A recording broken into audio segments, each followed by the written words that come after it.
ठीक है, आवाज चेक कर लें। ठीक है, मेरी ग्रीन लाइट ऑन होनी चाहिए। ठीक है, मेरे टॉपिक देखो नेक्स्ट कौन सा हमारे पास है, डाइलेक्ट्रिक कांस्टेंट है। ठीक है, अच्छा अगर कूलम फोर्स वैक्यूम में होती है दो चार्जेस में, लिखना आप सारा। ठीक है, जो जो बोलूंगा कितनी होती है 1/4 पाई एप्सिलॉन नॉट आता था यहाँ पे, ये आता था ना। ये किस केस में है, क्या लिखा है, अगर वही दो चार्जेस सेम डिस्टेंस में किसी मीडियम में रख दिए हैं तो फोर्स के यहाँ पे क्या आ जाएगा, एप्सिलॉन आ जाएगा। ठीक है, आपने दोनों को डिवाइड किया, एप्सिलॉन बाय एप्सिलॉन आ गया, करो कॉपी पे जल्दी इनको डिवाइड लिखो। ठीक है, यहां से टॉपिक शुरू हो रहा है हमारा कि how coulomb force changes with the medium. ठीक है, पहले केस में जो भी किया था वो सिर्फ वैक्यूम में किया था, अब अलग अलग मीडियम में करना है। देखो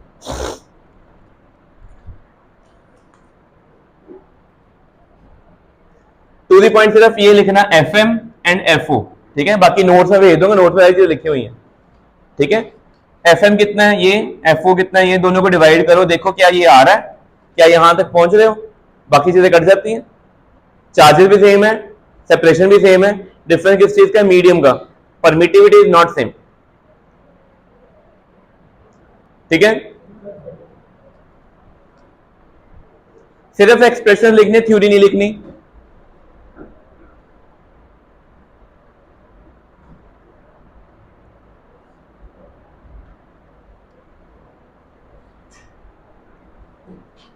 कर ले नोट बेटे, तो दोनों को डिवाइड करेंगे, 4 पाई भी कैंसिल हो जाना है, Q1 Q2 और R स्क्वायर दोनों सब कैंसिल हो जाना है, यहां तक आ जाएंगे।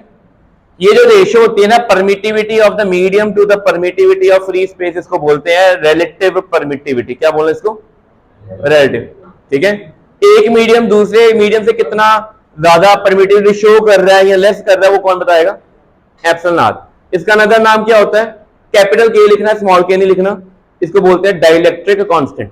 क्या करना है इसको, डाइलेक्ट्रिक कांस्टेंट। रिलेटिव परमिटिविटी और डाइलेक्ट्रिक कांस्टेंट दोनों same thing, both are equal. ठीक है, हो सकता है पेपर में आपको ये एक्सप्रेशन आ जाए, इनकी रेशियो लिखी हो और बोले which of the following is correct, which of the following is incorrect. तो ध्यान रखना है, कूलम फोर्स फ्री स्पेस में ज्यादा होती है, मीडियम में हमेशा क्या होती है, कम।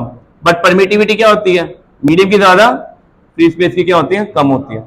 ठीक है, जैसे जैसे हम आगे पढ़ेंगे डिफरेंट क्वांटिटीज आएंगी, सभी का रिलेशन परमिटिविटी के साथ नोट करेंगे, चाहे इलेक्ट्रिक फील्ड हो, चाहे इलेक्ट्रिक पोटेंशियल हो, चाहे कैपेसिटेंस हो, सारे परमिटिविटी के साथ लिंक्ड होते हैं।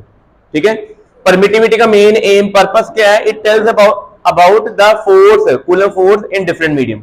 अगर आपको परमिटिविटी की नॉलेज होगी, आप अलग अलग मीडियम में फोर्स काउंट कर लोगे। अगर नहीं आता होगा तो फोर्स आप मीडियम चेंज करके काउंट नहीं कर सकते। ठीक है, क्लियर होगी चीज ये। अच्छा, ये नीचे लाइन लिखी हुई है वो आपने कर ली है पहले, फिर हैंग हो गए। खुशहाल देखिए, एनु बंद कर, इसमें कुछ चाहिए था, देखो सामने। अच्छा बेटे, डाइलेक्ट्रिक कांस्टेंट की हमने डेफिनेशन लिख दी है। अच्छा, ये नीचे पढ़ो, डाइलेक्ट्रिक कांस्टेंट वही आया, it is the ratio of the permittivity. अच्छा, यहां वर्ड ये देखो क्या लिख रहे हैं, एब्सोल्यूट परमिटिविटी लिखा है ना। एब्सोल्यूट मतलब मीडियम की परमिटिविटी कितनी है, वो एप्सिलॉन है, और परमिटिविटी ऑफ फ्री स्पेस कौन है, एप्सिलॉन नॉट है। उनको डिवाइड करके आपके पास क्या आ जाता है, डाइलेक्ट्रिक कांस्टेंट या रिलेटिव परमिटिविटी। ठीक है, फोर्स भी पढ़ ली हमने। ये क्या सजेस्ट करता है ये फॉर्मूला, कि force in medium is force in free space by dielectric constant. Medium में जाके फोर्स बढ़ जाएगी कि कम हो जाएगी, क्योंकि डिवाइड कर रहे हैं ना। अगर K से मल्टीप्लाई करते फोर्स क्या हो जानी थी, अपने कॉपी पे नोट लिख लो, electric force in medium other than, ये फॉर्मूला भी लिख देना, electric force in medium other than, electric force in medium other than vacuum is always less, is always less. ठीक है, एक्सप्रेशन जरूर लिखना चाहिए। ठीक है, लिख लिया। अच्छा, फोर्स बिटवीन मल्टीपल चार्जेस आ गया मेरे पास। ठीक है, नेक्स्ट टॉपिक है, हेड डालो बेटे, सिर्फ फॉर्मूला लिखना है, फोर्स बिटवीन मल्टीपल चार्जेस। बेटे इसके ऊपर लिख लो 3 mark numerical, force between multiple charges के ऊपर 3 मार्क न्यूमेरिकल आएगा। सिर्फ फॉर्मूला ही बस हमने F K Q1 Q2 by R square लगाना है, बाकी फोर्सेस को हैंडल कैसे करते हैं लॉज ऑफ मोशन में जैसे किया था ना, फ्री बॉडी डायग्राम बनाई थी, वैसे ही करना था, कुछ कोई डिफरेंस नहीं है, जो क्लास 11 में वेक्टर्स ने किया वैसे ही करना। आपने थ्योरी लिखनी, हेडिंग डाल ली, ये क्या कह रहा है, कितने चार्जेस पड़े हुए यहां पे पढ़ो, 3 है कि 4 है? अगर यहाँ पे 4 चार्जेस पड़े हुए हैं, हमने one of the charge force लगानी है, ठीक है, हेडिंग डाल लो। We have to calculate net force, we have to calculate net force on one charge, we have to calculate net force on one charge present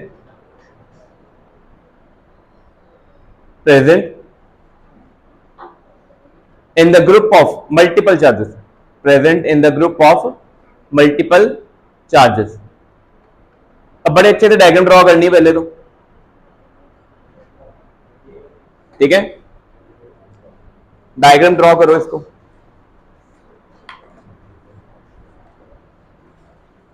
अच्छा आपको पता है ना, एक अच्छा यहाँ पे 2 चार्ज नहीं 3 चार्ज है कि ओरिजिन है, ओरिजिन तो लेना ही पड़ता है हमें लोकेशन के लिए। ये R2 कौन है, position vector of second charge. ये R3 कौन है, position vector of third charge. R1 कौन है, position vector of first charge. Location आ गई। अच्छा इस चार्ज के ऊपर Q2 ने फोर्स लगाई, इसने इसको रिपेल किया क्या अट्रैक्ट किया, और देखो कहां रिपेल किया, अवे फ्रॉम इट कर दिया। ये फोर्स कौन है, F12 है कि F12 है? F12 का मीनिंग क्या होता है, force on first charge due to second. और इन दोनों में फोर्स कितना लग रही है, 2 to 1 लग रही है कि 1 to 2 लग रही है, 2 to 1, इसलिए आया ना R21। अच्छा ये वाला चार्ज इसको क्या कर रहा है, रिपेल कर रहा है। ये फोर्स कौन है, force on first charge due to, ठीक है। और ये फोर्स कहां लग रही है, 3 to 1 लग रही है कि 1 to 3 लग रही है? 2 फोर्सेस लग रही है कि 2 से ज्यादा लग रही है? इस केस में 2 ही लग रही है। अब दोनों फोर्सेस का मैग्नीट्यूड वेक्टर फॉर्म में लिखेंगे, पूरा कुछ लिखेंगे और ऐड कर देंगे, ठीक है। डायग्राम बना ली पहले, कॉपी पे बनाओ जल्दी।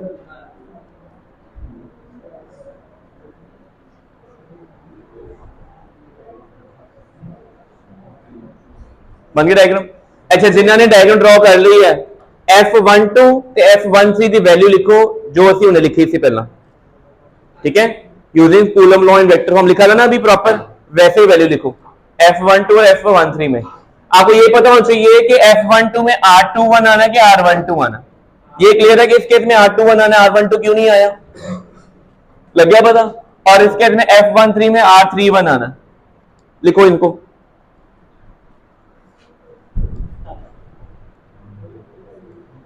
हाँ जी बेटे फोर्स का एक्सप्रेशन लिखना है F12 ते F13 का, बस जितना वेक्टर फॉर्म से लिखा थी ना उन्हें सेम लिखना है। लिखो बेटे, लिखो कॉपी ते लिखो सारे बेटे। अगर एक्सप्रेशन लिखने आएंगे तो 50% कम हो गया साडा, ठीक है, क्योंकि कोई भी न्यूमेरिकल है ना 50% मार्क्स एक्सप्रेशन से होंगे, बाकी 50% मार्क्स कैलकुलेशन से होंगे।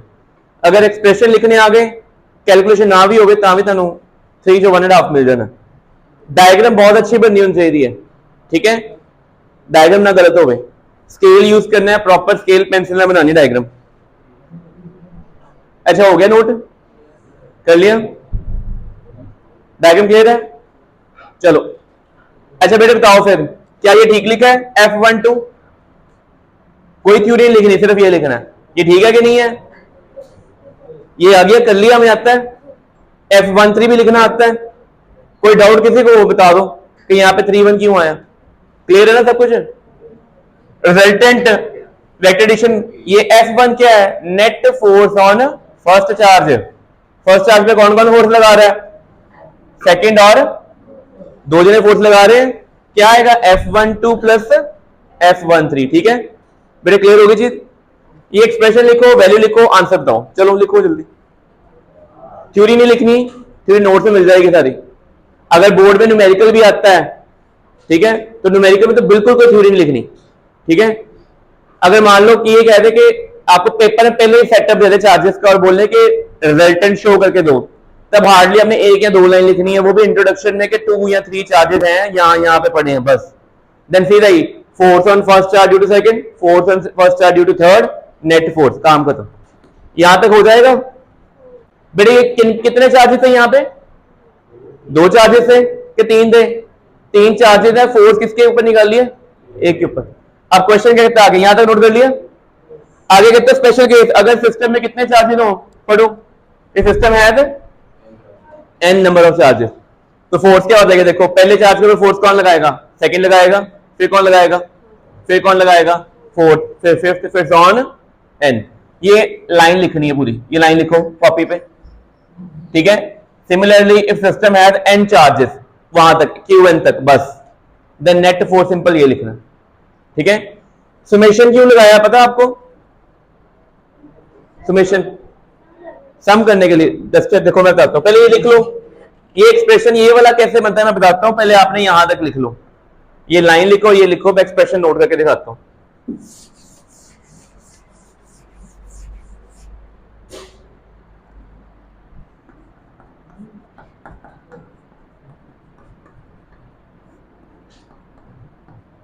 सारे चार्जेस पॉजिटिव अज्यूम किए हुए कि नेगेटिव भी है कोई? इसके सारे पॉजिटिव है। पहली फोर्स ये होगी बेटा, दूसरी force Q1 Q2 R13 mod square, यहां पे सॉरी ये गलत हो गया, यहां पे 2 1 आना था बेटे, ठीक है। ये किसी को डाउट? अब इधर से नेक्स्ट क्या आएगा बोलो? Q1 Q3, यहां पे Q1 Q3 था, यहां पे Q1 Q4, क्या आएगा नीचे? R41 mod square R41 cap, यही आएगा। इसके बाद क्या आएगा अगला, कोई बोले? के Q4 Q5 upon R51 mod square R51 cap, बेटे ठीक है। ये ऐसे चलता जाएगा, सॉन कर लें। अब इनको सुमेशन में लिखना है, बताओ सभी में क्या चीज सेम है? के और Q1, ये सुमेशन के बाहर आ गया। सुमेशन ऐसे लिखता है ना, I1 to n जाना है, अच्छा 1 इंक्लूड करना है, क्या फर्स्ट चार्ज अपने ऊपर फोर्स लगाएगा? शुरू कहां से हो रही है? 2 3, तो ये आएगा 2 to n, और यहां पे क्या आएगा? RI1 cap upon RI1 mod square, बन गया एक्सप्रेशन, देखो ठीक है बेटे, क्लियर हो गया। पेपर में कहेंगे 2 मार्क क्वेश्चन आएगा, write the expression of force on one charge due to n charges, write expression for force on one charge due to n charges. तो आपने ऐसे करना है, डायग्राम ड्रॉ करनी है, डायग्राम में तो 2 3 चार्जेस शो करोगे, फिर सीधा ही आप ये बता दोगे अगर बहुत सारे चार्जेस तो ये सेटअप बनता है, ठीक है। एग्जामिनर को थ्योरी नहीं चाहिए होती है, उसको एक्सप्रेशन चाहिए, कैलकुलेशन चाहिए, रीजंस चाहिए, ठीक है। फिजिक्स का सारा पेपर रीजंस और एक्सप्रेशन और न्यूमेरिकल के ऊपर होगा, ठीक है। अगर न्यूमेरिकल आ गया तो वैल्यू दे देंगे, अगर उसने न्यूमेरिकल नहीं डालना तो ऐसे एक्सप्रेशन पूछ लेगा पेपर में, ठीक है। क्लियर होगी चीज? पहले कोई डाउट इसमें? वो लिख लिया सारा। ये देखो यहां से ये कैसे बना, क्लियर है? यहां पे ये 2 क्यों आया? ठीक है, क्योंकि 1 के ऊपर आप तो खुद चार्ज फोर्स लगानी नहीं ना, कल नोट। चलो क्वेश्चन करें, अब लिखो ये क्वेश्चन कॉपी पे,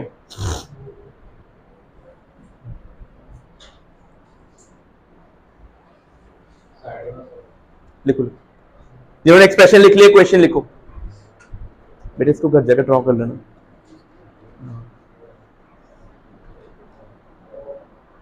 नफकीरत आपने लिख लिया, और क्वेश्चन लिखो, ठीक है। सबसे सिंपल क्वेश्चन कूलम्स लॉ के ऊपर, 2 पॉइंट चार्जेस हैं, पहला चार्ज कितना है? +4e, e क्या होता है? चार्ज ऑन 1 इलेक्ट्रॉन 1.6 10 -19 कूलम, ठीक है। सेकंड कितना है? +e, दोनों में सेपरेशन कितनी है? a। कहते हैं where should be the third point charge, तीसरा चार्ज कहां रखें? For it to be in equilibrium, तीसरे चार्ज को कहां रखें कि सेटअप में वो क्या आए? इक्विलिब्रियम में आए, ठीक है। अब ये क्वेश्चन कैसे करना होता है, सॉल्यूशन नीचे लिखा हुआ है बट वो बाद में देखते हैं। पहले देखो आपने कैलकुलेशन को अप्रोच कैसे करना है। यहां पे आपने पहले 4 ही लिख दिया, यहां पे क्या लिख दिया? e। सेपरेशन कितनी है दोनों में? a, ये a पॉइंट है, ये b पॉइंट है, तो बताओ दो चॉइसेस हैं, यहां तो इक्विलिब्रियम वाला पॉइंट कहां आएगा, बिटवीन आएगा या कहां आएगा, बाहर आएगा। पहले मैं बाहर चेक करता हूं, आप बताओ मेरे को कि अगर यहां पे मैंने कोई क्यू चार्ज रख दिया, क्या रख दिया, चेक करना कि ये कभी इक्विलिब्रियम में आएगा कि नहीं। इक्विलिब्रियम का मीनिंग क्या होता है, कोई बताएगा? नेट फोर्स कितनी होती है, नेट फोर्स जीरो कब होती है। इस केस में इस क्यू के ऊपर कौन कौन फोर्स लगाएगा, 4E एंड E, दो फोर्सेस लगेंगी। दो फोर्सेस कैंसिल कब होती है, जब सेम डायरेक्शन में होती है कि ऑपोजिट होती है। इस पॉजिटिव चार्ज ने इसने इसको रिपेल करना है, ये फोर्स किसने लगाई है, बी ने, ठीक है। इस पॉजिटिव ने इसको क्या करना है, इसने भी फोर्स कहां लगानी है, तो ये कभी कैंसिल हो सकते हैं। तो पहले तो पेपर में सर्शन रीजन क्वेश्चन आ सकता है आपको, दो पॉजिटिव चार्जेस हैं, इक्विलिब्रियम पॉइंट आउटसाइड देम होगा कि इन बिटवीन देम होगा, आउटसाइड होगा। अपने कॉपी पे लिखो, ये नोट करो, पहले डायग्राम ड्रॉ करो और लिखो, लिख लो clearly, equilibrium point cannot lie, clearly equilibrium point cannot lie outside the charges, clearly equilibrium point cannot lie outside the charges. Sam Gautam gate खोली, गेट खोल, कैनॉट लाई, चल बंद भी कर दे, आउटसाइड द चार्ज। लग गया पता बेटे, अगर असर्शन में आ गया क्वेश्चन दो सेम नेचर के चार्जेस है तो इक्विलिब्रियम पॉइंट कहां होगा, आउटसाइड हो सकता है, नहीं हो, कहां होगा, इनसाइड होगा, वेरी इंपॉर्टेंट, ठीक है। अब आप काम करते चलते हैं, ये ए पॉइंट है, ये कौन है, बी पॉइंट। अच्छा, क्या पॉइंट इक्विलिब्रियम बिल्कुल सेंटर पे होगा, नेसेसरी तो नहीं है ना। मान लेते कहीं पे यहां पे सी पॉइंट, यहां से डिस्टेंस कितना हो गया एक्स, ये डिस्टेंस कितना हो गया ए माइनस एक्स। क्यू चार्ज के ऊपर इधर फोर्स कौन लगाएगा, एफ ए, और इधर कौन लगाएगा, और इक्विलिब्रियम की कंडीशन क्या है कि वेक्टर फॉर्म में दोनों का रिजल्टेंट कितना होना चाहिए। इसका meaning F A vector should be equal to minus F B vector, और अगर मैग्नीट्यूड में देखिए तो नेगेटिव साइन आएगा, यहां तक आ गए।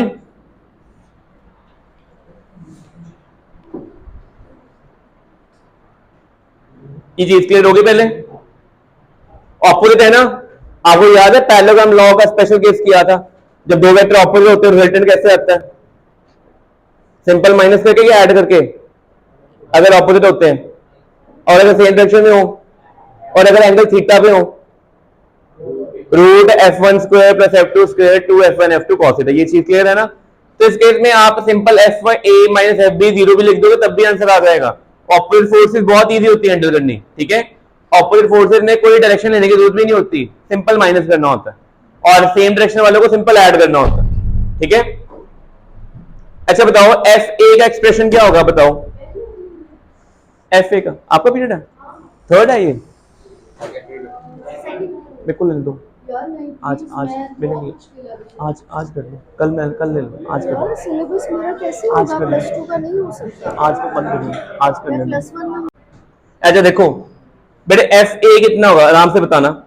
ए फोर जो क्यू पे लग रही है, डिस्टेंस कितना है, एक्स है ना।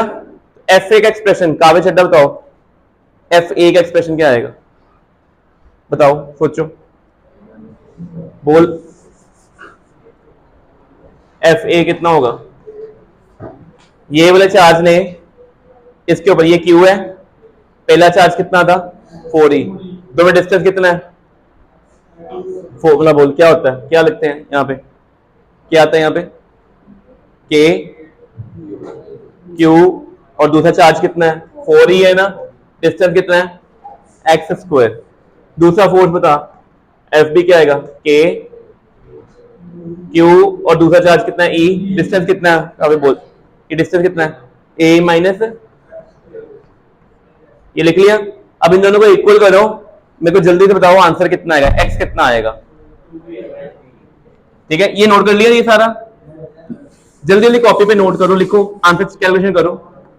याद है K Q 4e by X square, K Q E by A minus X square, K Q E cancel हो गया, स्क्वायर रूट ले लें, 4 का स्क्वायर रूट क्या आएगा? अच्छा, जब स्क्वायर रूट लेते हो तो आपको पता है प्लस माइनस आता है। अब आपने दो आंसर निकाल के बताने मेरे को, ठीक है? स्क्वायर रूट लेते हैं तो मैथमेटिक्स में क्या आता है? Plus minus. आपने क्या करना है, एक बार पॉजिटिव से करना है, एक बार नेगेटिव से। बताओ फिर कितना आंसर आएगा? जल्दी जल्दी सॉल्व करो इसको।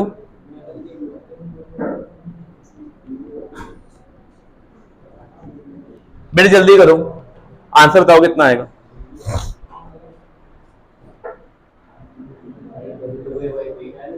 बेटे अगर पॉजिटिव लेते हैं ये वाला कैलकुलेशन तो आंसर एक्स कितना आता है? 2a minus 2x upon equal to x, तो एक्स आएगा 2a/3। और अगर इससे करते हैं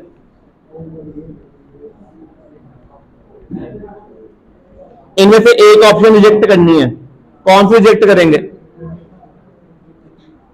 ये डिस्टेंस 2a/3 बिटवीन दो चार्जेस है ना, 2a/3 0.67 होता है ना, और 2a के आउटसाइड है, वो क्या कर देंगे? रिजेक्ट कर देंगे। लग गया पता? मैथमेटिकली दोनों आंसर आएंगे, बट हमें पता है कि आउटसाइड चार्ज इक्विलिब्रियम में नहीं आ सकता। क्लियर हो गया क्वेश्चन? ठीक है बेटे, कोई डाउट इसमें? बेटे किसी ने कैलकुलेशन कोई डाउट? ठीक है, चलो आ जाओ।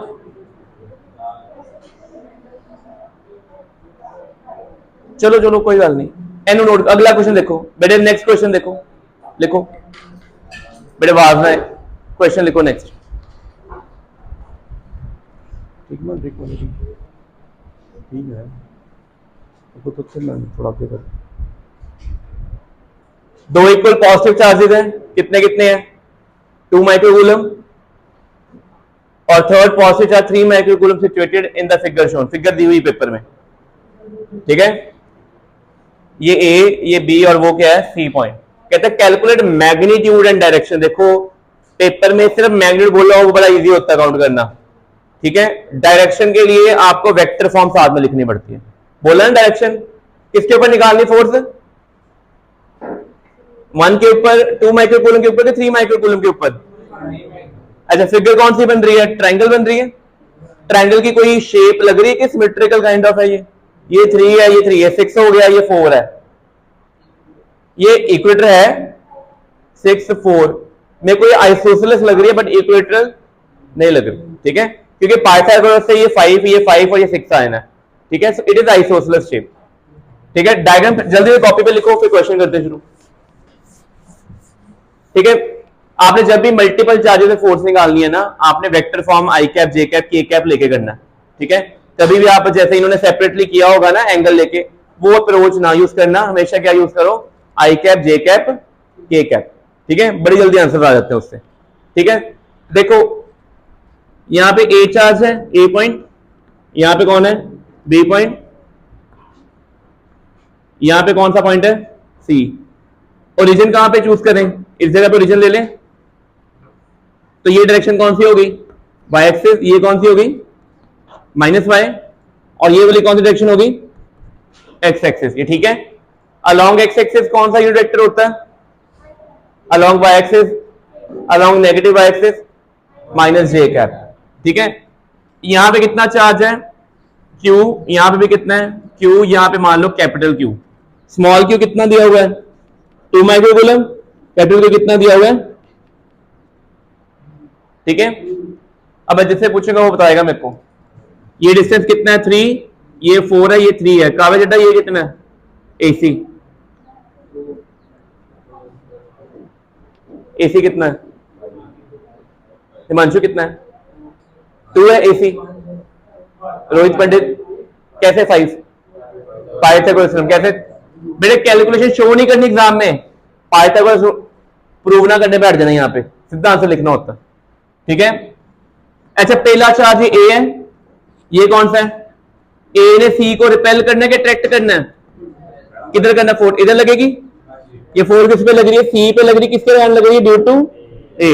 अब इसको प्रॉपर हमें वेक्टर फॉर्म में लिखना है। ये वाला एंगल कितना हो गया? थीटा। ये भी कितना हो जाएगा?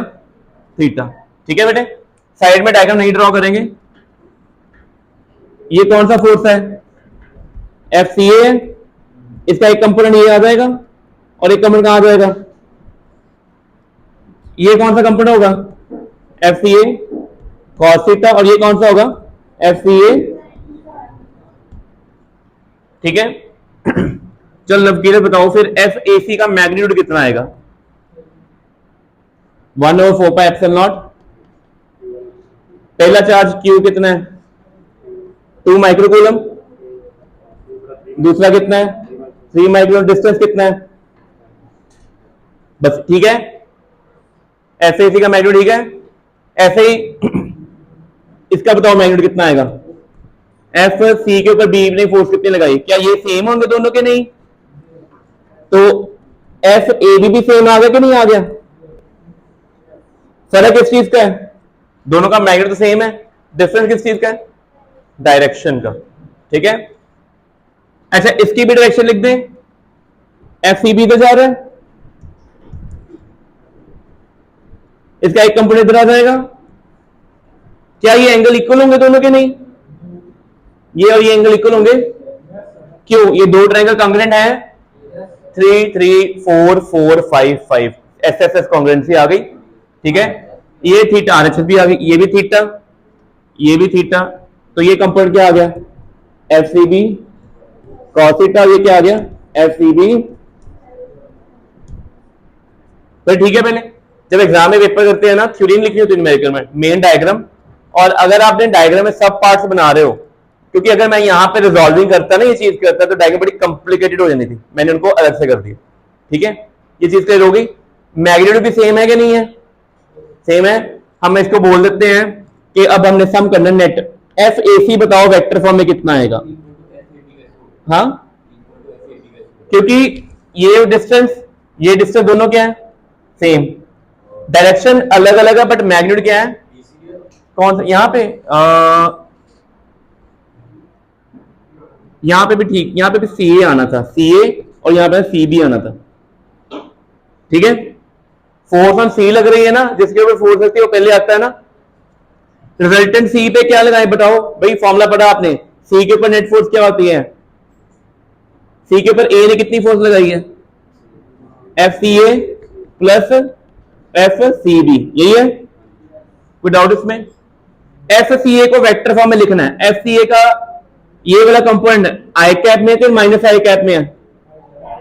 क्या लिखेंगे? F C A cos theta I cap plus, और दूसरा कंपोनेंट ये वाला, तो यहां पे प्लस से क्या आएगा? Minus F C A sine theta. बेटे कोई डाउट? बेटे किसी को वेक्टर में नहीं करना तो बता दो। यहां तक पहले नोट कर लो, फिर ये बोर्ड में रेस करता हूं, ऊपर से करता हूं। पहले यहां तक नोट करो। कोई गल खलो के वेख लो। उधर हर मेहर ना ला जाओ।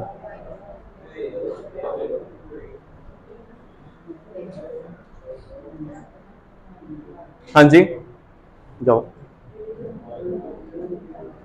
बेटे। एफ सी के ऊपर नेट फोर्स निकाल रहे हैं। एक क्या आ रहा है? एफ सी ए आ रहा है, दूसरा क्या आ रहा है? F C B. F C A के दो कंपोनेंट है, एक एक्स एक्सिस में, एक क्या है? नेगेटिव वाई एक्सिस में। मैंने इसकी वैल्यू लिख दी। ऐसे ही एफ जो सी बी है उसका एक कंपोनेंट कहां पे है? एक्स एक्सिस में। ये है ना कंपोनेंट एक्स एक्सिस में, ये वाला। और ये कहां पे है?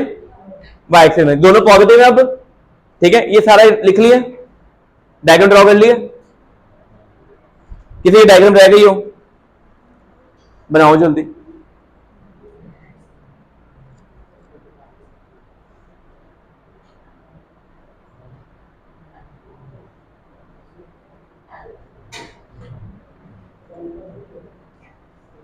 ठीक है भाई, डायग्राम हो गई। डायग्राम रेस करते हैं।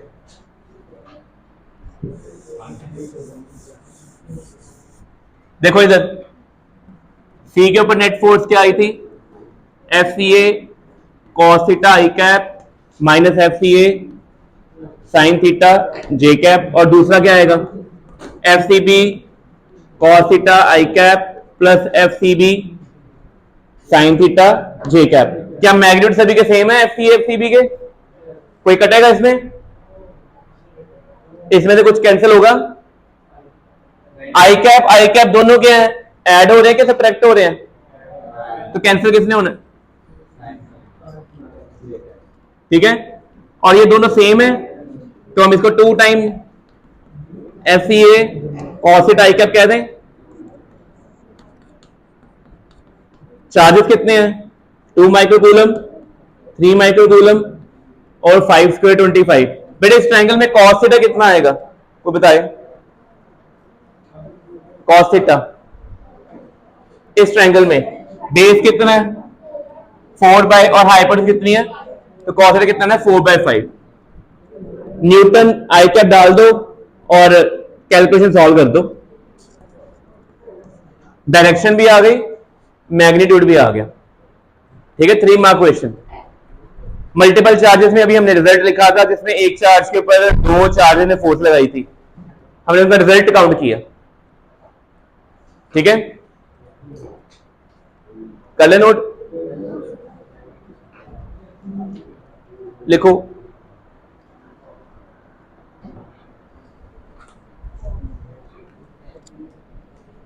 ठीक है, जो तो मैं बोर्ड विल देना, बोर्ड विल शिफ्ट कर देगा। हाले दी लोड नहीं की ना, बोर्ड विल शिफ्ट कर देगा। कर ले नोट। ठीक है, अगर आप वेक्टर फॉर्म में करते हो ना तो आपको कंपोनेंट्स कैंसिल करने की होती है, अपने आप सब कुछ कट जाता है। ठीक है, तो आपने हमेशा फोर्सेस को ऐसे ही शो करना।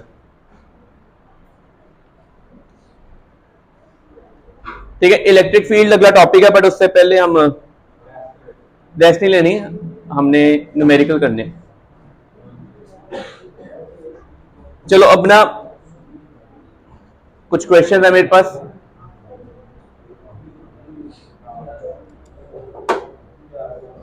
अच्छा बेटे अब सारे देखो, अब मैं ऑर्डर वाइज खड़े करना तनु। ठीक है, लास्ट से शुरू करेंगे। ठीक है, इंडक्शन ऑफ चार्ज, कोई बताएगा इंडक्शन ऑफ चार्ज में क्या होता है? चार्ज इंडक्शन कैसे होती है? Induction without touching, without contact. जब विदाउट कॉन्टेक्ट करते हैं, क्या है कि in the near surface of a dielectric, dielectric क्या होता है? इंसुलेटर। डाइलेक्ट्रिक क्या चीज होती है? कहते हैं डाइलेक्ट्रिक के पास इंडक्शन कर रहे हैं, उसकी ये वाली सरफेस क्या हो गई? नियर हो गई। जैसे आपने क्या किया,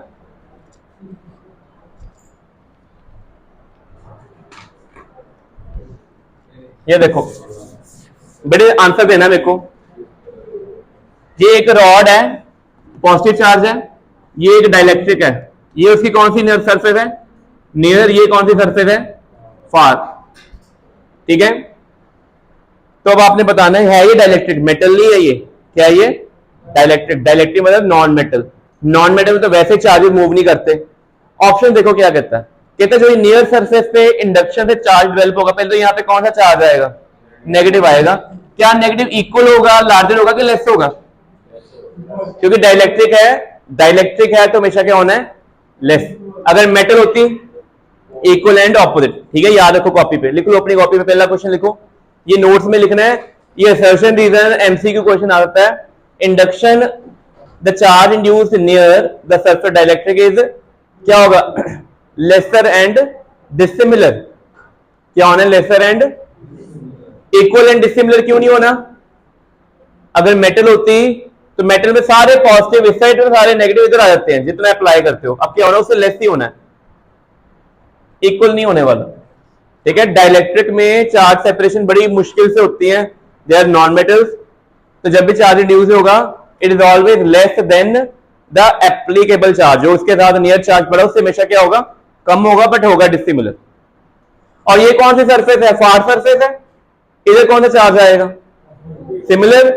सिमिलर आएगा ना, सिमिलर एंड लेसर। समझ लगी पहले? तो ये क्वेश्चन क्लियर हो गया। तो ये आपको अगर आप नोट्स में या अपनी एनसीईआरटी बुक पढ़ते हो ना, उसमें चीजें लिखी होती है, एक एक लाइन में लिखा होता है। ठीक है, तो ऑप्शन कौन सी करेक्ट आनी है? Lesser and dissimilar. पहला क्वेश्चन क्लियर हो गया। ये अपनी कॉपी पे नोट्स में लिखना है, इंपॉर्टेंट नोट लिखना है, क्योंकि कंसेप्चुअल क्वेश्चन है, अंडरस्टैंडिंग बेस्ड है। ठीक है, अगर इसकी जगह मेटल होता, अगर यहाँ पे डाइलेक्ट्रिक मेटल होता, इक्वल एंड डिसिमिलर लिख लो। फॉर मेटल क्या आना था? Equal and dissimilar. क्लियर हो गई चीज? अगला चलो, फोर्स बिटवीन टू, कागज चट्टा ने बताना आंसर ये। Force between two electron separated by distance r varies है, बताओ कोई ना बोले, काफी बोलेगा। R power 2, r power 1, 1 by r के 1 by r square. Coulomb force का फॉर्मूला बताओ क्या होता है, अगर दो चार्जेस Q1 Q2 है तो फोर्स क्या होती है, F equal to 1/4 Q1 Q2 over r आता है कि आर स्क्वायर आता है, आर स्क्वायर। तो कौन सी ऑप्शन आएगी, आर स्क्वायर। ठीक है बेटा, क्वेश्चन देखो लग गया पता। और डायरेक्ट कूलम लॉ नहीं पूछा, उन्हें रैंडमली 2 इलेक्ट्रॉन बोल दिया, इलेक्ट्रॉन पॉइंट चार्जेस ही होते हैं। ठीक है अगला क्वेश्चन, ठीक है शीट में भेज दूंगा, नोट करा भी, जो मैं बोलूंगा ना वही इंपॉर्टेंट लिखना आपने, ठीक है बाकी सुनी जाओ। अगला क्वेश्चन न्यूमेरिकली अपने कॉपी पे करना है। ठीक है शॉर्ट एंड में लिखो, 2 पॉइंट चार्जेस हैं, डिस्टेंस कितना है d, रिपेल कर रहे हैं, कितनी फोर्स है 9। एक्सप्रेशन क्या बनेगा फोर्स का, क्या बनेगा फोर्स कितनी है 9, चार्जेस कितने हैं Q1 Q2, डिस्टेंस कितना है, ये फर्स्ट इक्वेशन है। कहते हैं अगर डिस्टेंस कितना कर दिया 3D का मतलब क्या हुआ 3 टाइम्स कर दिया, न्यू फोर्स क्या होगी, सबसे क्वेश्चन क्या है बताओ, न्यू फोर्स डिस्टेंस कितना कर दिया, यहां पे 3D स्क्वायर, डिनोमिनेटर में क्या आ जाएगा 9 आ जाएगा, और k Q1 Q2 bye D square कौन है, आंसर क्या आ गया बेटा, क्लियर हो गई जी। प्रज्वत कॉपी पे लिख लो, खुशदेव यहीं पे ही है, ठीक है आप अपना काम कीजिए। चलो बेटी चीज क्लियर हो गई। अगर डिस्टेंस बेटे देखो प्रज्वत, डिस्टेंस अगर 3 टाइम्स की है, 3 स्क्वायर कितना होना 9 हो जाना ना, और k Q1 Q2 bye D square कितना था 9 था, 9 बाय 9 कितना हो गया 1 हो गया। कोई डाउट किसी को, ठीक है कॉपी पे लिख लीजिए ये। ठीक है अगला क्वेश्चन आगे देखो, यूनिट मैंने बताया था भी, क्वेश्चन पूछ लिया पेपर में, एमसीक्यू में आता है, लिखो यूनिट ऑफ परमिटिविटी लिखो कॉपी पे और आंसर बताओ कैसे आएगा, परमिटिविटी का यूनिट कैसे निकालते हैं, फोर्स का फॉर्मूला क्या था 1/4πε0 Q1 Q2 बाय, तो ε0 इधर आ गया बेटे, कॉपी पे सभी ने लिखना ही है।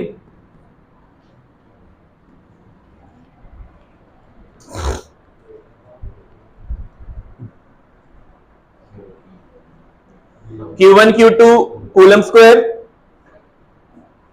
Q1 Q2 क्या आना है coulomb square.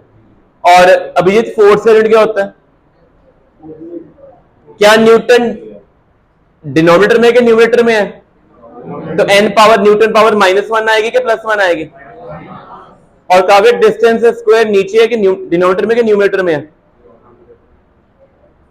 Distance square denominator में कि न्यूमरेटर, तो इसकी वहां पे यूनिट मीटर स्क्वायर लिखे कि मीटर पावर -2 लिखे, मीटर पावर माइनस, है कोई ऑप्शन, सेकंड वाली ऑप्शन है, क्योंकि देखो यहां पे ना स्लैश डाल दिया, स्लैश का मतलब क्या हुआ, कूलम स्क्वायर न्यूमरेटर में है, न्यूटन भी नीचे है, मीटर स्क्वायर भी क्या है नीचे। ठीक है इसका मतलब एमसीक्यू में क्वेश्चन आ सकता है हमें पेपर में। अगला क्वेश्चन कर लिया नोट बेटे, देखो इधर लिखो लिखो जल्दी बेटे, आवाज ना आए, जल्दी लिखो। अगला क्वेश्चन बताओ, कहते हैं अगर velocity of relativistic charge particle increases it's specific charge, मैं बताता हूं स्पेसिफिक चार्ज क्या होता है, चार्ज का सिंबल क्या होता है,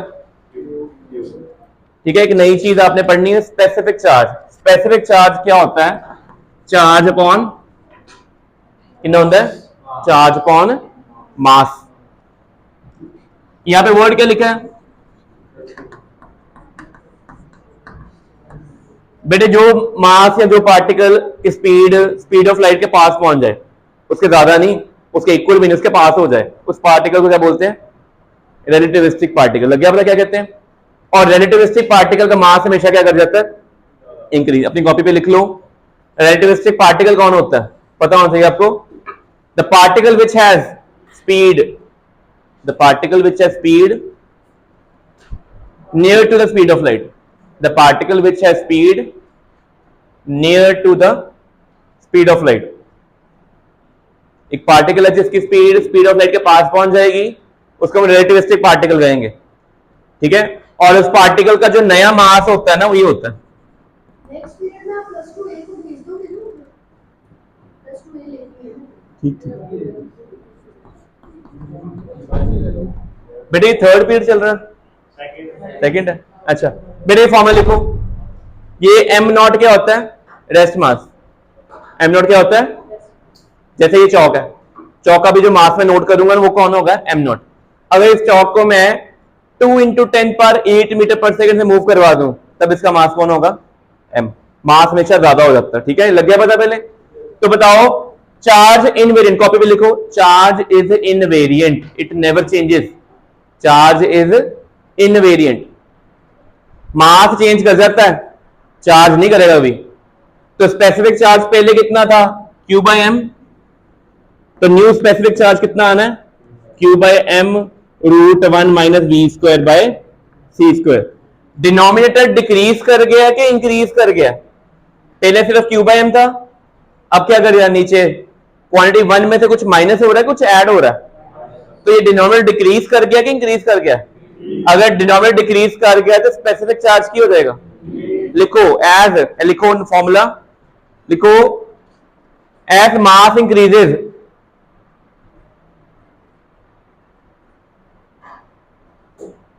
और एक मिनट में गलत लिखता, ऐसे ना, मास ओवर वैसी, और एक्सप्रेशन क्या बन जाना है? Q/m 1 - v²/c²। 1 - v²/c² न्यूमरेटर में आ गया, ठीक है। आप इसको ऐसे भी कह सकते हो, रिलेटिविस्टिक पार्टिकल का मास क्या कर जाता है? इंक्रीज कर जाता है। मास क्या करता है? कोई भी पार्टिकल जब स्पीड ऑफ लाइट के पास पहुंचेगा ना, उसका मास क्या हो जाना है? अगर मास इंक्रीज होगा तो स्पेसिफिक चार्ज क्या हो जाना है? तो यहां पे भी तो यही हो रहा है, न्यूमरेटर में 1 - v² - c² से मल्टीप्लाई कर रहे हैं। कोई नंबर जो 1 माइनस होके आता है, वो 1 से छोटा होता है कि बड़ा होता है? अगर नंबर छोटा होगा न्यूमरेटर में, तो ओवरऑल वैल्यू क्या हो जानी है? डिक्रीज। अपनी कॉपी में लिख लो, as mass increases specific charge decreases. As mass increases specific charge decreases, ठीक है।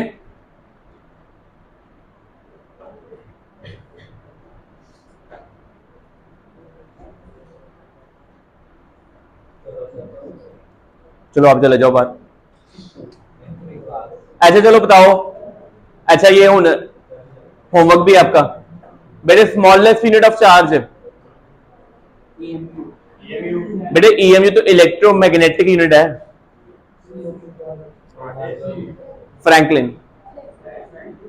इस साल के पेपर में ना, इस साल के पेपर में क्वेश्चन आया था कि भाई शॉर्ट वेव फर्स्ट टाइम किस साइंटिस्ट ने प्रोड्यूस की थी? शॉर्ट वेव, ठीक है। ऑप्शन में मार्कोनी भी था, एडविन भी था, SC बोस भी था, तो आंसर SC बोस था। इसका मीनिंग क्या होगा कि कहीं ना कहीं वो साइंटिस्ट के नेम भी डाल देंगे। तो आपको अपनी कॉपी पे नोट कर लो, लिखो अपने होमवर्क में क्या करके आना, ये ढूंढने हैं all units of charge, all units of charge, जितने भी यूनिट्स हैं आपको सारे पता होने चाहिए। उनमें सबसे छोटा यूनिट कौन होता है? फ्रैंकलिन होता है। फैराडे चार्ज का यूनिट नहीं होता, 1 फैराडे में 96,500 कूलम होते हैं। आपने केमिस्ट्री में जब इलेक्ट्रोकेमिस्ट्री पढ़ोगे ना, तब आप 1 फैराडे भी पढ़ोगे कि 1 फैराडे, जैसे 1 डजन में 12 आइटम्स होती हैं, 1 जो एवोगाड्रो नंबर होता है उसमें 6.02 10⁻23 आइटम्स होती हैं, ऐसे 1 फैराडे में 96,500 कूलम होते हैं। बहुत बड़ा यूनिट है ये, और कूलम वैसे बहुत बड़ा होता है। आंसर क्या है इसका? फ्रैंकलिन। EMU इलेक्ट्रोमैग्नेटिक यूनिट है, ये मैग्नेटिक फील्ड में आता है, ठीक है। तो अपनी कॉपी पे लिख लो ये, ठीक है। अपने नोट कर लिया ना क्या करके आना है? ऑल यूनिट्स ऑफ चार्ज पढ़ने हैं। अगला क्वेश्चन चलो बताओ, कहता है नंबर ऑफ इलेक्ट्रॉन का बताओ कितने रिमूव कर दे कॉइन में से। कॉइन में क्या करें? अगर रिमूव करेंगे तो पॉजिटिव चार्ज आएगा कि नेगेटिव आएगा? तो पता है किसी को डाउट क्यों? इलेक्ट्रॉन कौन सा चार्ज कैरी करता है? अगर इलेक्ट्रॉन ऐड कर देंगे तो नेगेटिव चार्ज क्या हो जाएगा? अगर इलेक्ट्रॉन एक्सट्रैक्ट कर लेंगे तो नेगेटिव चार्ज पॉजिटिव बढ़ जाना, ठीक है। क्लियर हो गया? कहते हैं फाइनल चार्ज कितना आ गया?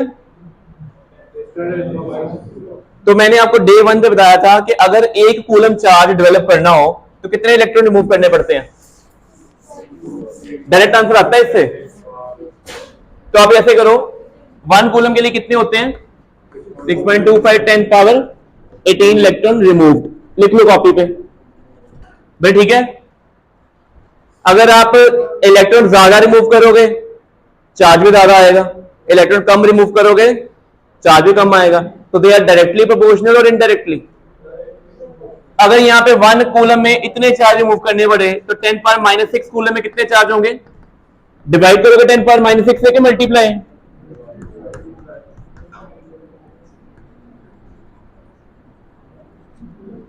ठीक है। जब भी कोई वेरिएशन डायरेक्ट होती है तो हम मल्टीप्लीकेशन करते हैं, जब वेरिएशन इनवर्स होती है तो क्या करते हैं? डिवीजन। ऐसा ही होता है। तो आंसर क्या बनेगा फिर इसका? ठीक है बेटे, क्लियर हो गया। एनसीईआरटी बुक में ये पढ़ा हुआ है कि 1 कूलम के लिए इतना होता है, उन्होंने क्वेश्चन चेंज कर दिया, 1 कूलम नहीं पूछा पेपर में, क्या पूछ लिया? 10⁻⁻6 कूलम। ठीक है, समझ लग गई कि क्वेश्चन क्लियर हो गया? लिख लो, इंपॉर्टेंट क्वेश्चन है ये। ठीक है, कि चार्ज डेवलप इतना था तो अगर इतने इलेक्ट्रॉन निकाल लें। अच्छा, यहाँ पे इलेक्ट्रॉन रिमूव किए तो पॉजिटिव आया, अगर इलेक्ट्रॉन ऐड करते नेगेटिव आ जाता। ठीक है, क्लियर होगी चीज? कोई डाउट है? अगला क्वेश्चन कहते 2 स्मॉल आइडेंटिकल बॉडीज हैं, मास m है। लिखो इस स्टेटमेंट, लिखो, मैं रीड करता हूं। लिखो 2 identical small bodies, 2 identical small bodies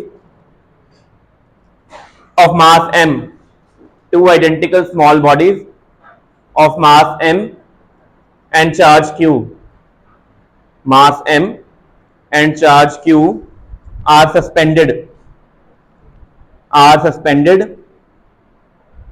from 2 strings, are suspended from 2 strings, each of length l, each of length l, from a fixed point, from a fixed point. The whole system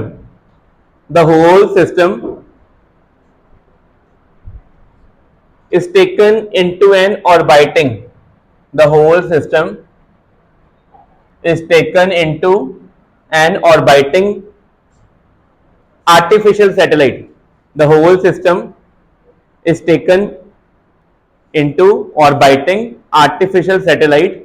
Then find the tension in the string. Then find the tension in the string. बहुत simple logic है।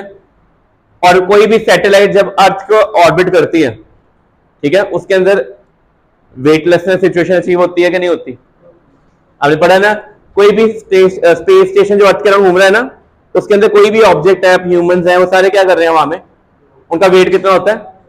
इसका meaning, अगर आपने ground पे, अर्थ पे 2 string ऐसे release की, एक चार्ज पॉजिटिव Q है, दोनों में क्या होना है? अपना अपना वेट नीचे लगना है, और एक क्या लगना है? रिपल्सिव फोर्स, और यहाँ पे क्या लगनी? टेंशन। ऐसे ही होना ना। ये कहां पे की बात हो रही है? अर्थ के ऊपर। अर्थ के ऊपर कोई भी चीज सीलिंग से हैंग कर रही है, नीचे क्या लग रहा है? वेट, और ये आपस में रिपेल भी कर रहे हैं, तो ऐसे हो जाएंगे। ठीक है, अगर इसी सेटअप को मैंने कहा ले आया, स्पेस स्टेशन में आ गए, वो भी ऑर्बिट कर रहा है, उस केस में क्या होगा? ये दोनों पॉइंट पे वेट लगेगा क्या? नीचे वेट लगेगा? दोनों पे कौन सी फोर्स लगनी है? सिर्फ, और वो फोर्स इधर को लगनी है, तो जो मासेस ऐसे थे कहां हो जाएंगे? ऐसे हो जाएंगे। पहले नीचे कौन खींच रहा है? नीचे कौन लेके आ रहा है? अब ग्रेविटी नहीं है, क्या है? फोर्स। तो क्या होना है? यहां से एक स्ट्रिंग इधर चली जानी है, एक स्ट्रिंग, दोनों टोटल डिस्टेंस कितना हो जाना है? इस मास के ऊपर इधर क्या लगेगी? फोर्स, और इधर क्या लगेगी? टेंशन। ये चीज क्लियर हो गई? क्या लगेगी? फोर्स, और दूसरे साइड पे क्या लगेगी? और ऐसे स्ट्रेच होकर रुक जाए, इक्विलिब्रियम में आ गया, तो फोर्स और टेंशन दोनों क्या होंगे? बताओ भी। अब काव्य बता, इन 2 चार्जेस में सेपरेशन कितनी है? बताओ, सोचो। स्ट्रिंग 1 डी है, डी लेंथ है, कितनी दी? L length.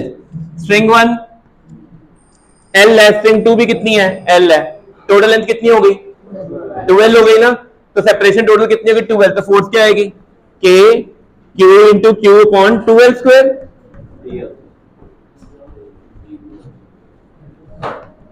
ठीक है, तो ये क्वेश्चन था, हमने कुछ क्वेश्चंस किए कूलम्स लॉ के ऊपर, बाकी हम नेक्स्ट क्लास में करेंगे।